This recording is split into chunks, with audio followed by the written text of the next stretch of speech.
Hola, muy buenas noches. Nosotros somos maestrantes de la Universidad Internacional SEC en la maestría en Psicología con mención en Psicología Forense. Actualmente estamos cursando la materia de criminalidad y agresión, factores de riesgo. Mi nombre es Andy García García y el de mi compañero Juan Andrés Barcia Rivadeneira. A continuación le vamos a presentar vamos a realizar una presentación de un artículo que tiene como título El Animus Necandi y factores de riesgo en el delito de asesinato de pareja o de expareja, predicción de la violencia.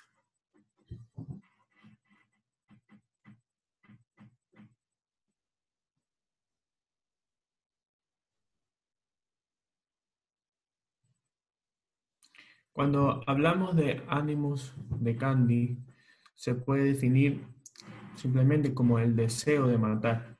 Este deseo de matar implica el dolo con sus dos elementos, ya sea el de conocimiento y el elemento de la voluntad.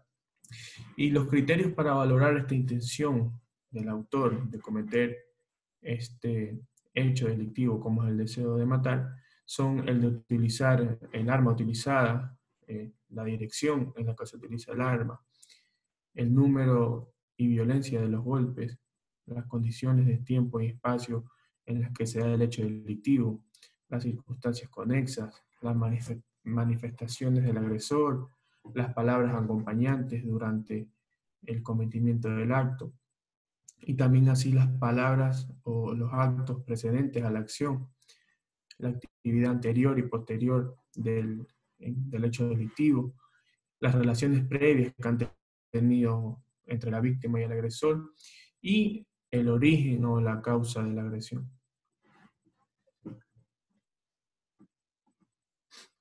También así le presentaremos datos que habitualmente son aplicados para discernir esta voluntad o esta definición de animus necandi, como la dijimos anteriormente. Estos datos están agrupados en tres categorías, como son las de circunstancias previas, las circunstancias coetáneas y las circunstancias posteriores. En las circunstancias previas tenemos como primer punto la relación entre el autor y la víctima, que es esta relación que ya puede ser amorosa, puede ser una relación familiar, una relación económica, una relación sexual, entre otros tipos de relaciones, en el que el sujeto activo y la víctima, esta relación es la que tienen en cuenta estos órganos jurisdiccionales al momento de evaluar un hecho delictivo. Así también tenemos las personalidades del agresor y de la víctima, que estas son las circunstancias propias de una persona. Ya pueden ser circunstancias físicas, circunstancias psíquicas, circunstancias profesionales, educativas, y estas circunstancias son las que van a caracterizar a cada persona. Y asimismo estas circunstancias son uno de los datos que causan mayor controversia porque son complicadas de evaluar en una persona.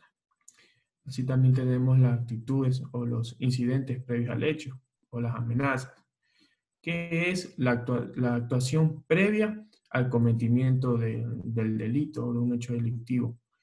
Y este puede ser un dato que nos va a permitir indagar la intención del autor en la ejecución de este hecho delictivo. Así también tenemos como otra división los elementos coetáneos. Entre ellos, como primer punto, tenemos las manifestaciones del agresor, que son este análisis de las manifestaciones, que en su mayoría son manifestaciones verbales, que el autor formula o le hace a su víctima durante la realización de un hecho delictivo. Así también tenemos las condiciones de espacio, de tiempo y lugar de hecho, que es la realidad física del lugar donde se cometió el suceso. Y también el periodo en que se produjo. Y también se evalúa la ubicación de los protagonistas durante este hecho delictivo. También tenemos como otro punto el instrumento empleado y su idoneidad para lesionar o matar, que básicamente es la identificación del arma y sus características. Estos son parámetros básicos para configurar este punto de idoneidad en el hecho delictivo. También tenemos como otro punto las zonas del cuerpo afectadas, que es básicamente el lugar o la zona del cuerpo donde se dirige la acción ofensiva del sujeto, así como la apreciación de la vulnerabilidad y que el carácter sea más o menos vital, ya que no va a ser lo mismo una agresión a la zona del cuerpo del brazo que a la zona del cuerpo del abdomen o de la parte superior del tórax, que puede causar la muerte. Este punto es muy importante durante la evaluación de estos parámetros. Y como último punto tenemos las características de los actos agresivos, que permiten evaluar una voluntad homicida, o también permiten evaluar la intención de mermar la integridad física de una persona. En este punto se debe examinar la insistencia o perseverancia en el actuar agresivo. Esta insistencia o perseverancia va a ser un elemento clave para evaluar estas circunstancias del hecho delictivo. Así también tenemos las circunstancias posteriores. Estas circunstancias posteriores son de gran importancia, más que todo por su carga valorativa en las expresiones que va a efectuar el sujeto una vez realizada o una vez culminada el acto delictivo. Se deduce una intención de matar cuando el sujeto ha realizado un nuevo ataque a la víctima o cuando el sujeto, una vez consumado el hecho, desatendiendo al agresor, desatendiendo a la víctima, la abandona a su suerte. Otro punto es el que vuelve a amenazar a su víctima, o si el agresor, una vez realizada la agresión, huye, si amenaza a su propia hija o amenaza a algún familiar cercano, y también si le confiesa el hecho a familiares o autoridades. Se deduce así también una intención de lesionar en los siguientes casos, como son si el acusado permanece pasivo y expectante tras la agresión, si no persigue la agresión iniciada, o si abandona rápidamente sus intenciones, dándose la fuga.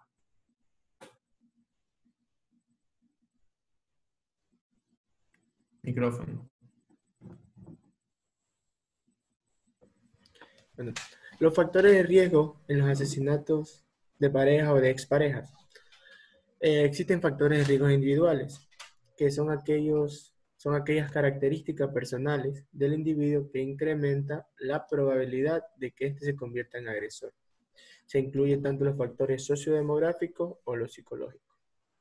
Un factor de riesgo cognitivo es la interiorización de un modelo de masculinidad rígido y estereotipado. Existen también factores de riesgos emocionales, que se encuentra que su principal característica es la ausencia de la empatía. Aquí se desarrollan sentimientos negativos como la ansiedad, la ira, la depresión y la hostilidad.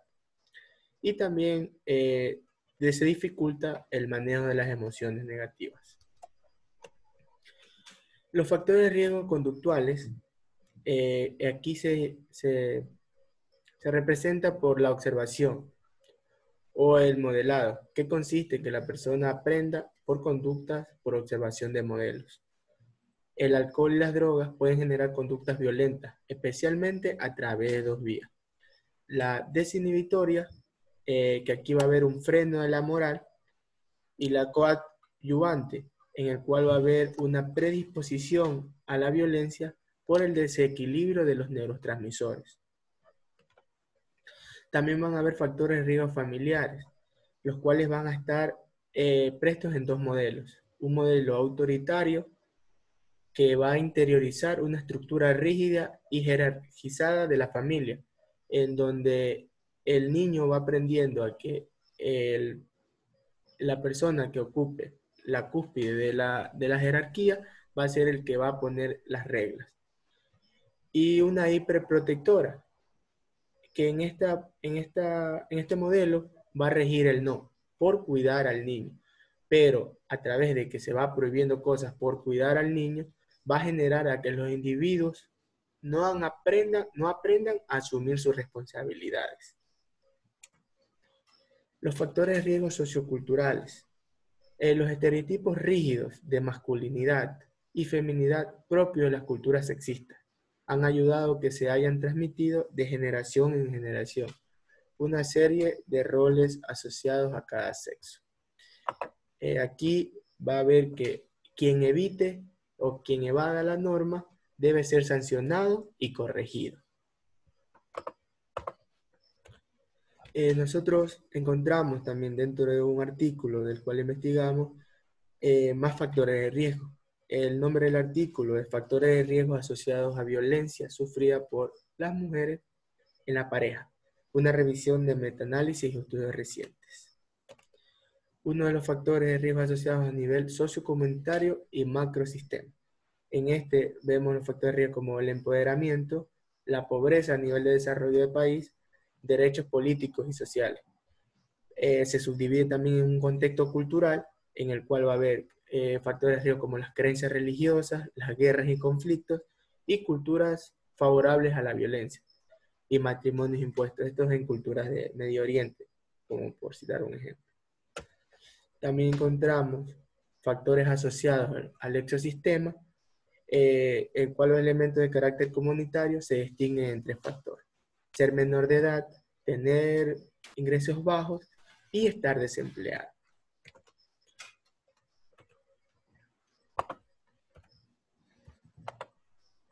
Se debe recalcar que uno de los grandes retos que tiene establecido el conocimiento y la investigación de la violencia de pareja es la posibilidad de identificar los factores de riesgo en la ocurrencia de comportamientos violentos.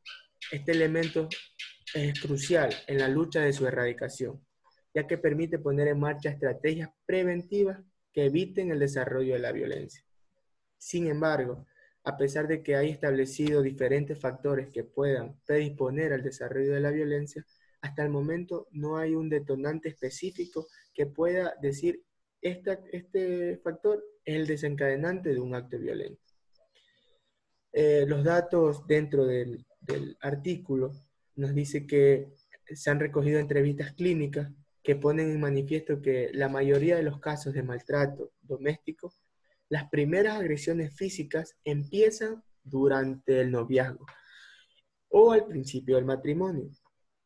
Y a pesar de que hay un arrepentimiento previo, la probabilidad de que existan nuevos episodios de agresión se mayorizan, y esta vez por actos insignificantes, por así decirlo.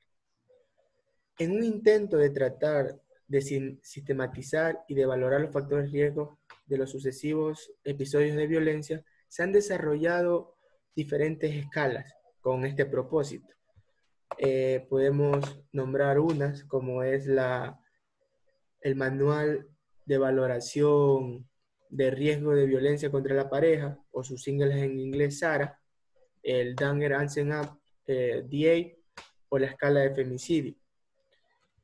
Estos son algunas guías que permiten ver los factores de violencia. Sin embargo, cabe también recalcar que es importante recordar que las técnicas de valoración de riesgo para la predicción de violencia no nos permiten saber cuándo una persona va a realizar determinado acto violento. Solamente esto nos va a dar un abanico de tener una probabilidad y de determinar algunas condiciones y en cuáles ocasiones podría ser.